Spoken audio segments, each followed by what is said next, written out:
Hi guys, today we're gonna go ahead and unbox Sony's new A6300. Let's go do this, baby.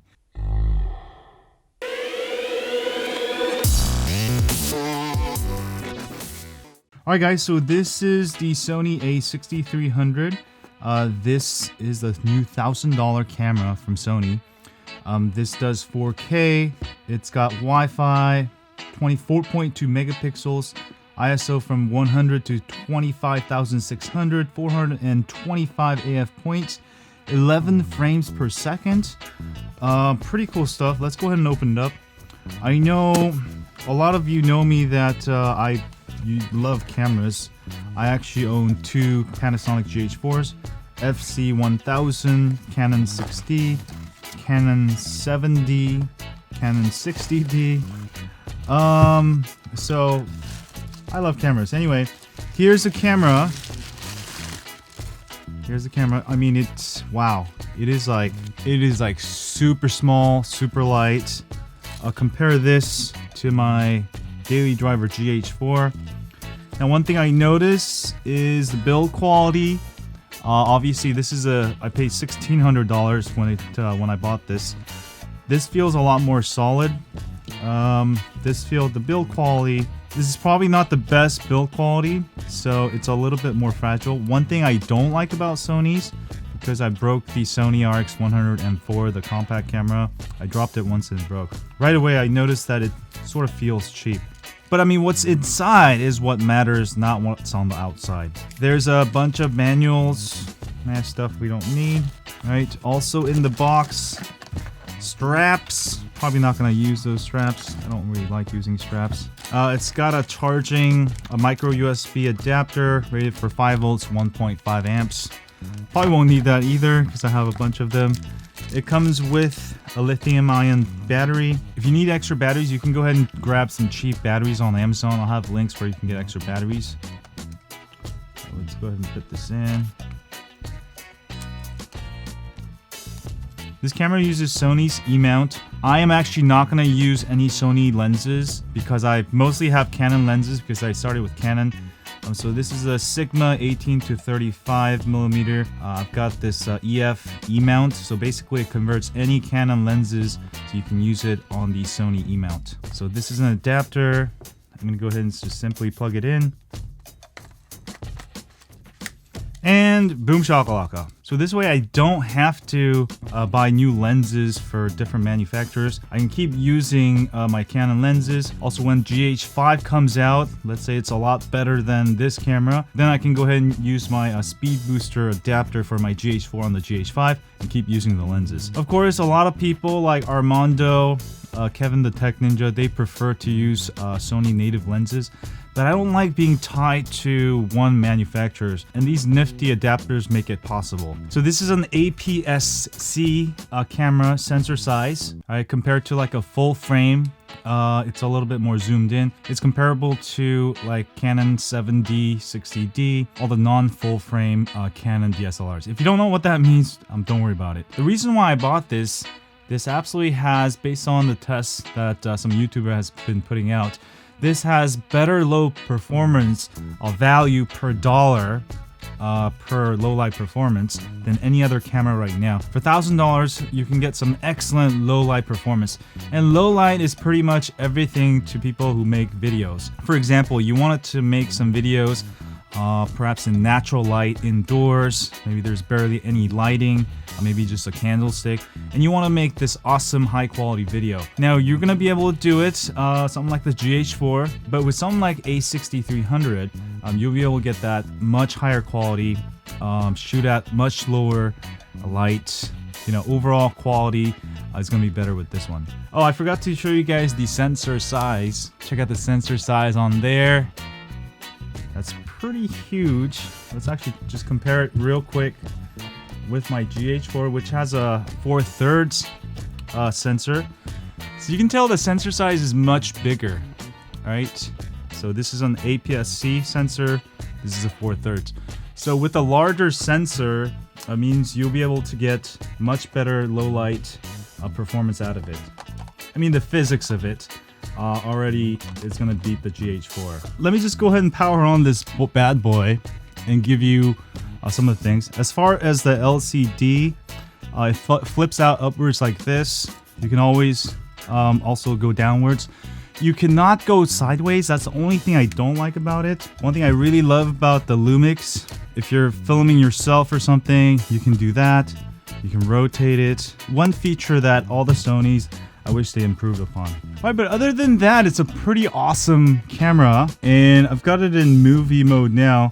Let me go ahead and show you all the different modes. So if you go into menu here, you can do 4K mode, regular HD. So in 4K, you can get super 35mm that basically uses the whole sensor, but you'll have to record at 24 frames per second, right?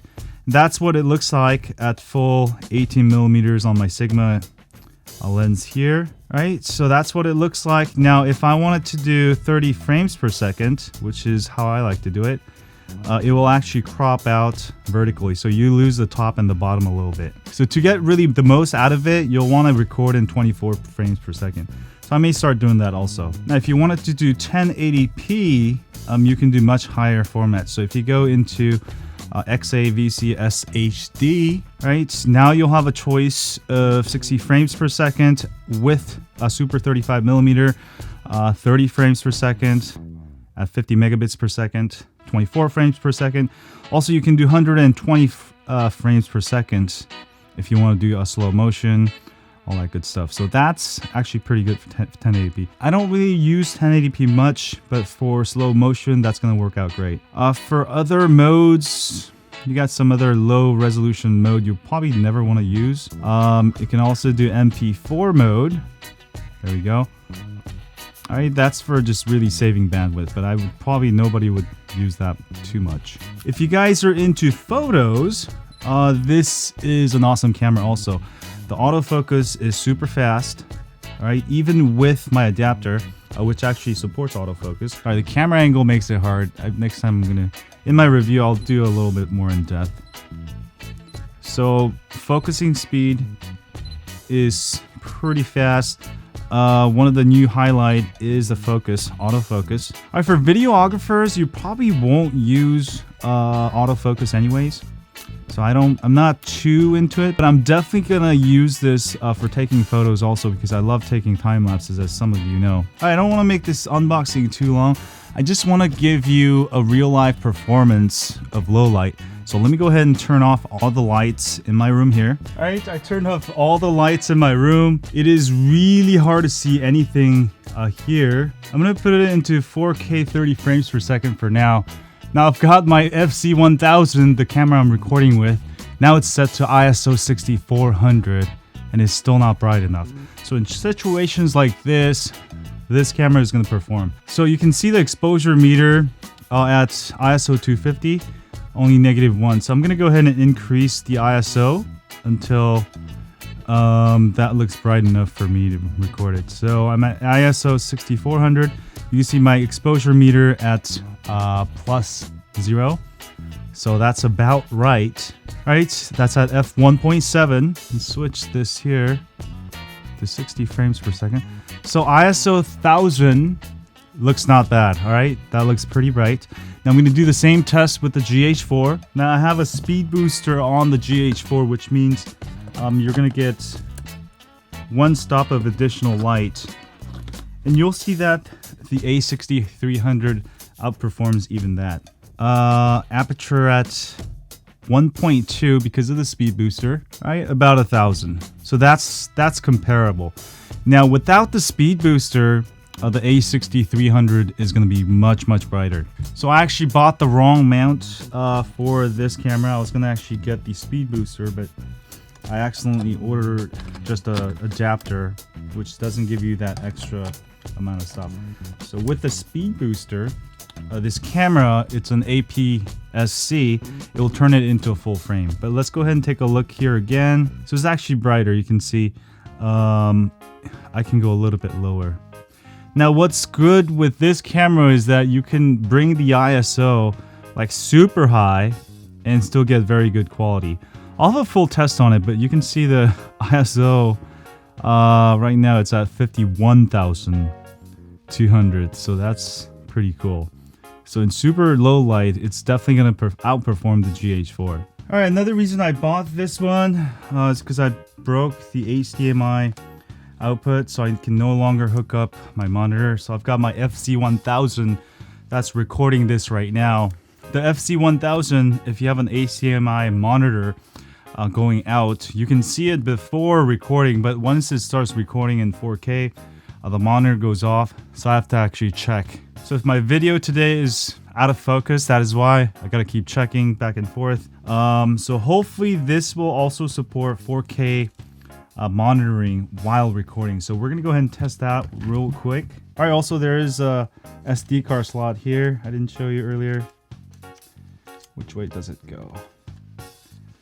I actually don't like the placement of this SD because whenever I'm gonna take it out and take it in, they should have put it on the outside for easier access. All right, this is probably huge if you want to use this camera for something like a studio, like my studio here, and you want to see yourself with a monitor. I actually have two monitors, so I can actually watch myself with the both cameras. So this one allows you to monitor yourself, as you can see. Now this is in 4K mode. Now with the Sony RX104, when you started hitting record on 4K mode, this screen will go blank and you'll still be able to see your video here. Now with this one, I just found out if I press record, this screen will go blank and you'll see that your external monitor will work. So kudos to Sony for making this possible. Now you'll be able to use your external monitor while recording in full 4K. So that's pretty awesome. That's the feature I need. Of course, if you use an external recorder like Atmos Shogun or Atmos Ninja, whatever, Assassin, or the new one that came out, the Atmos Ninja Flame, you probably don't need this. But I know a lot of you can't afford a $1,000 recorder. You're probably just recording on your camera, and this is gonna work out great, especially filming outdoors. You're going to be able to see yourself with a larger external monitor while making that video. So awesome. This is one feature that I absolutely needed, and I just wanted to show you guys because it's an absolute feature I need. And that's one of the features that the GH4 has. The GH4 actually allows to view your video on the screen and on the external monitor at the same time.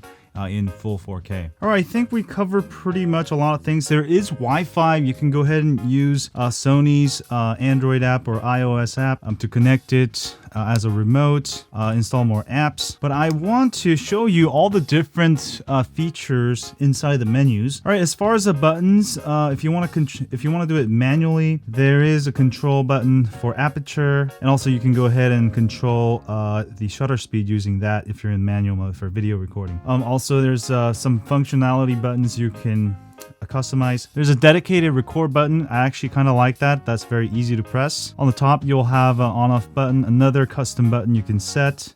Of course, you got a flash here. I probably won't be using that too much, but it's there. You got a hot shoe mount, so you can mount stuff.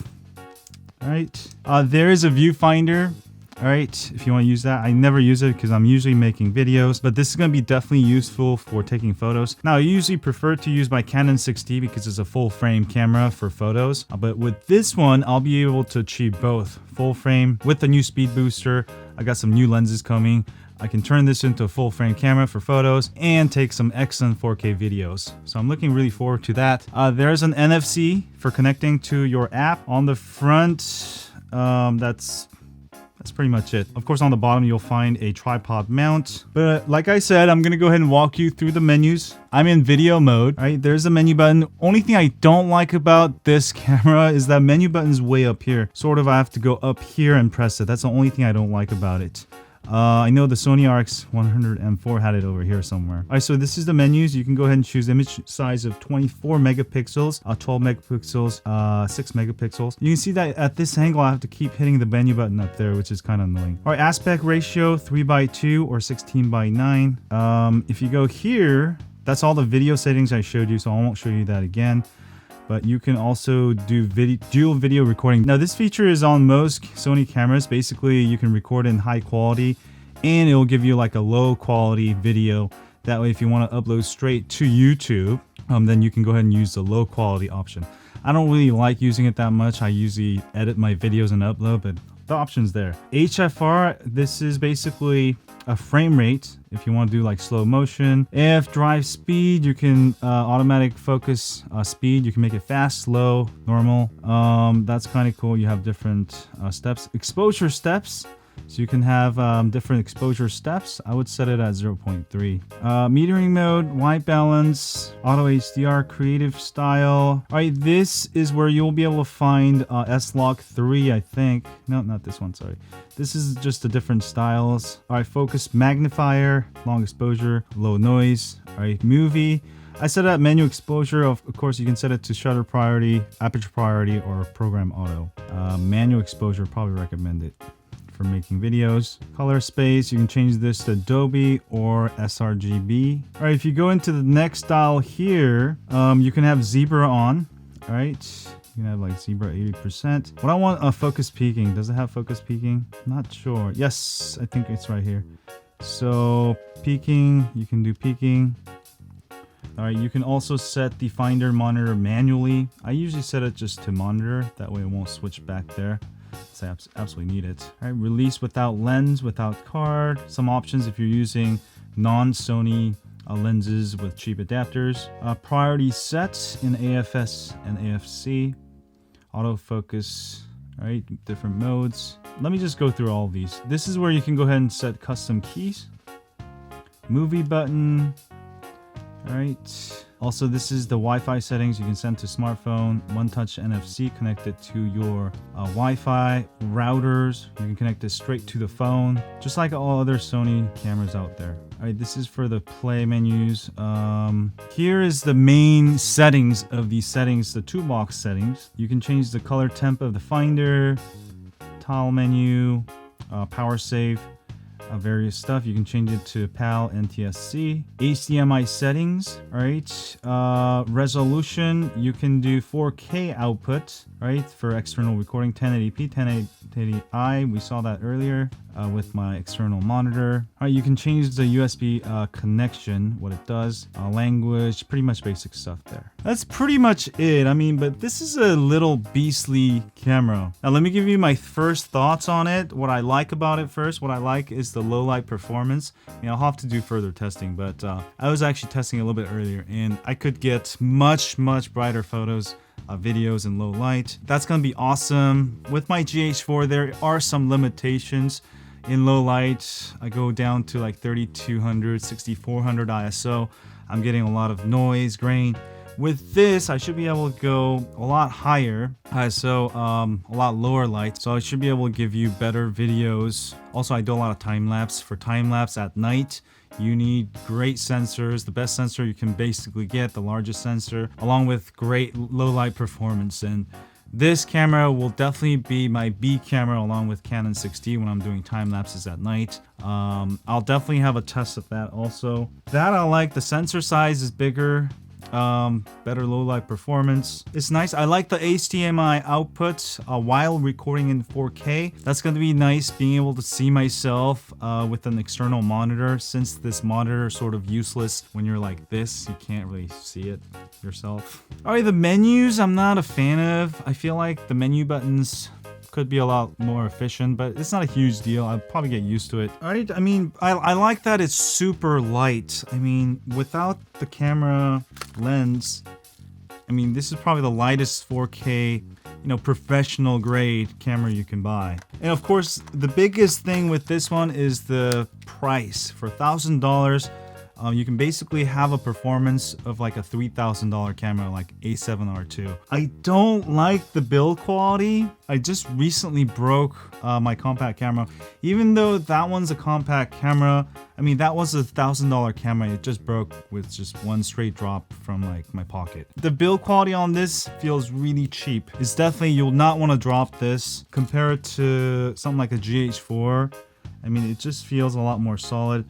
And also the grip, like if you take a lot of photos, the body is so light. If you're using any kind of zoom lens or long lens like this, it's just gonna be awkward. Just kind of, it doesn't really balance itself. You're gonna have to balance it on your lens, sort of, you know.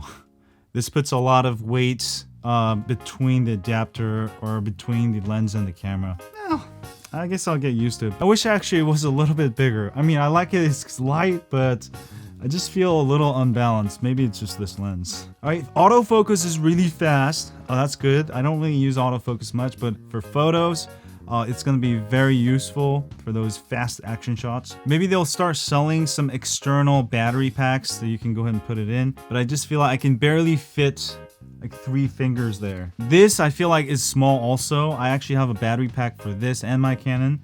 See, I can fit 4 fingers. This one I can, my 4th finger is falling off and it just feels very off balance for photographers especially. It's a very small camera, so you'll definitely need a battery pack if you want to sort of stabilize it. Yeah, one thing I like about Sony cameras in general, you can recharge the battery using the micro USB. I don't know why Canon doesn't do it, Panasonics don't do it.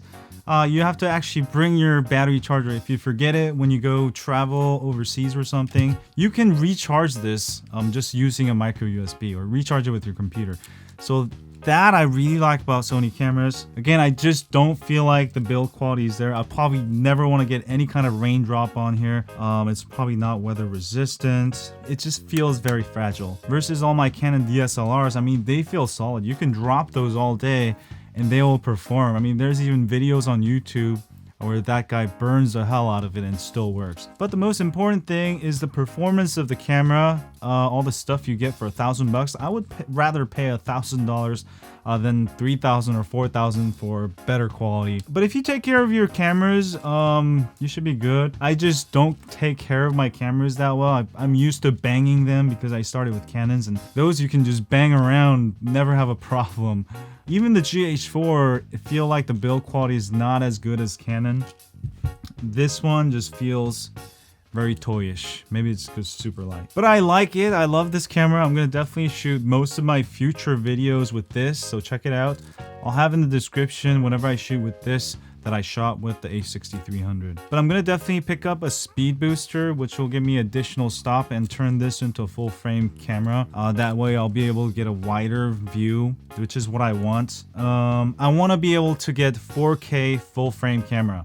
I could spend $3,000 on the A7R II, or I could spend $1,000 here, get a speed booster, that's another $700, and then use my existing lenses. Anyway, sorry for the long unboxing, but I love cameras. If you have any questions about this camera, I'd be happy to answer them.